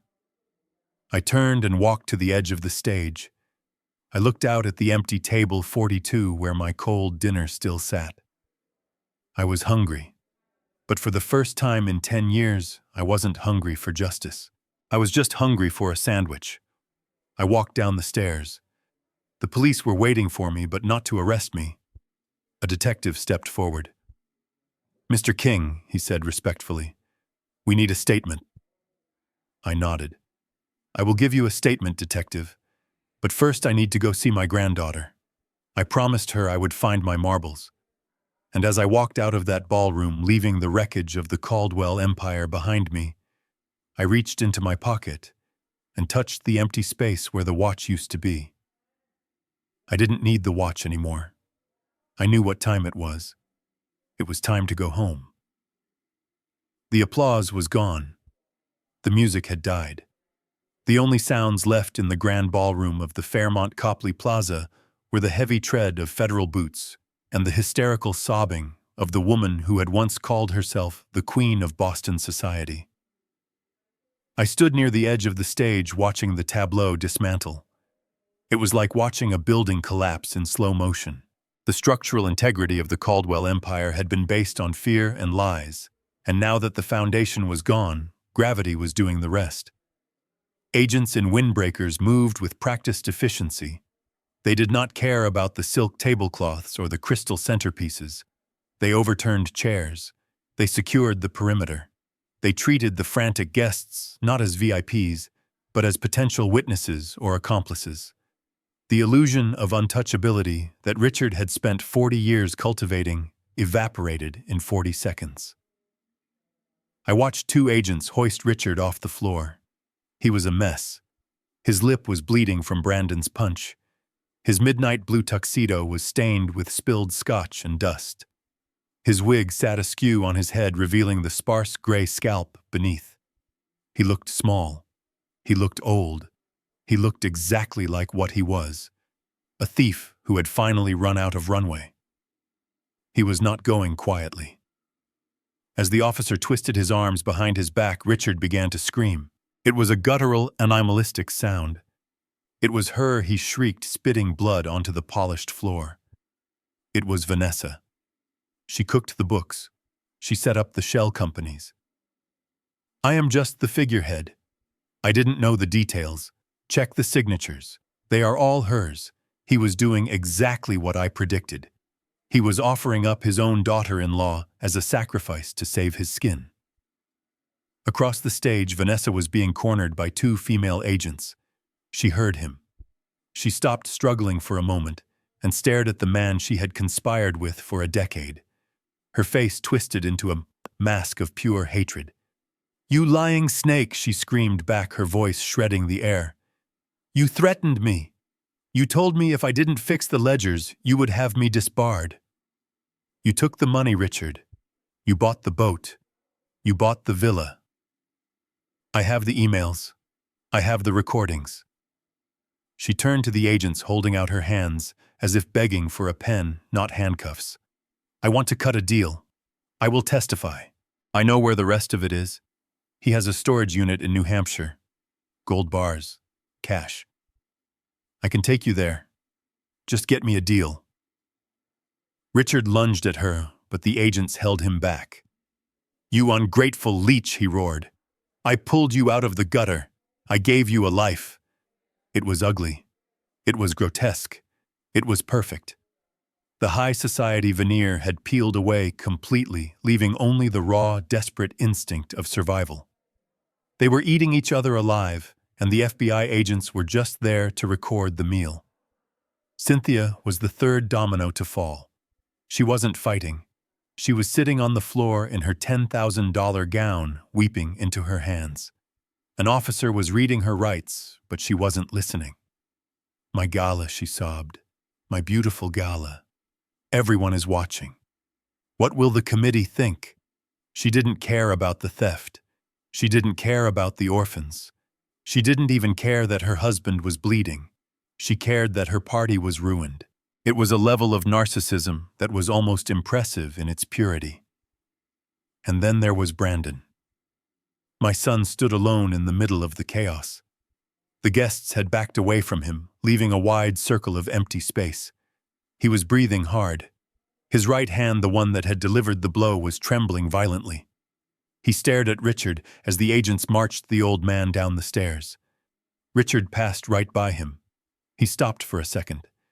He looked at Brandon not with anger, but with a sneer of absolute contempt. "You are weak, Brandon," Richard spat. "You were always weak.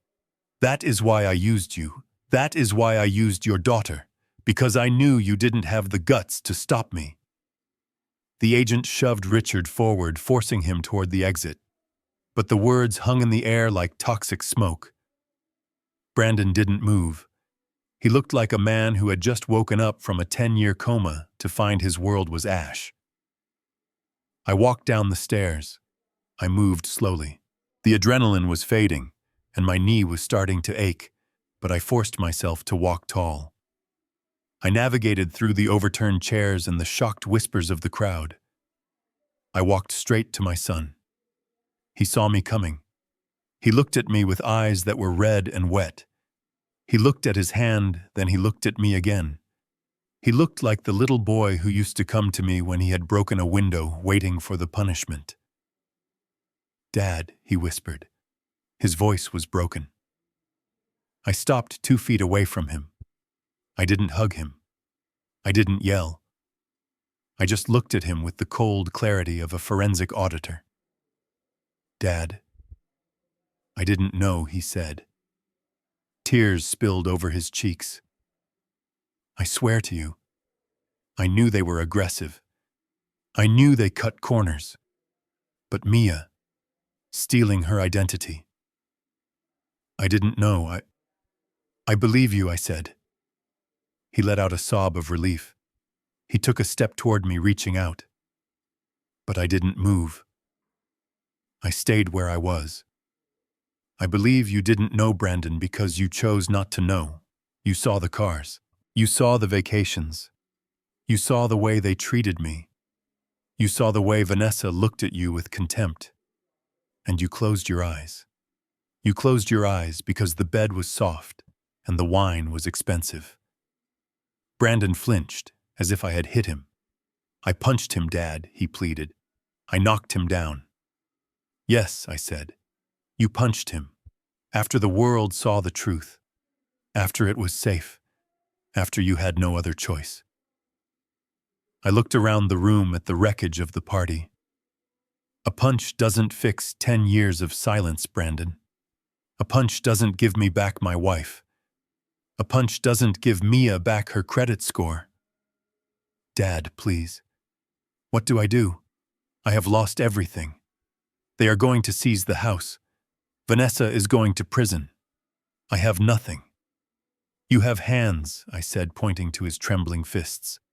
You have a brain. You are 40 years old. Figure it out. I turned away from him. It was the hardest thing I had ever done. Every instinct in my fatherly heart wanted to comfort him, to tell him we would fix it. But I couldn't. Comfort had been his poison. Comfort had made him weak. If he was ever going to be a man, he needed to stand in the cold without a coat. Dad, Brandon called out behind me. Where are you going? I stopped, but I didn't look back.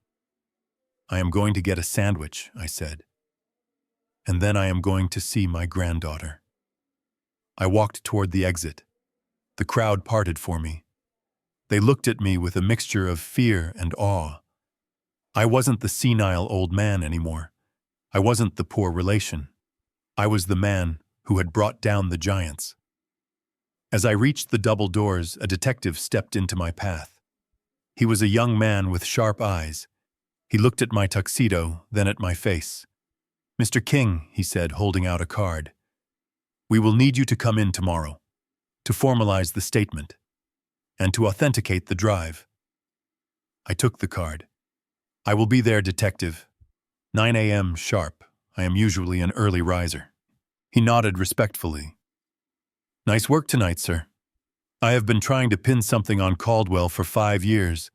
I never thought to check the teddy bear. I smiled. It was a tired smile, but it was genuine. Nobody ever suspects the toy detective.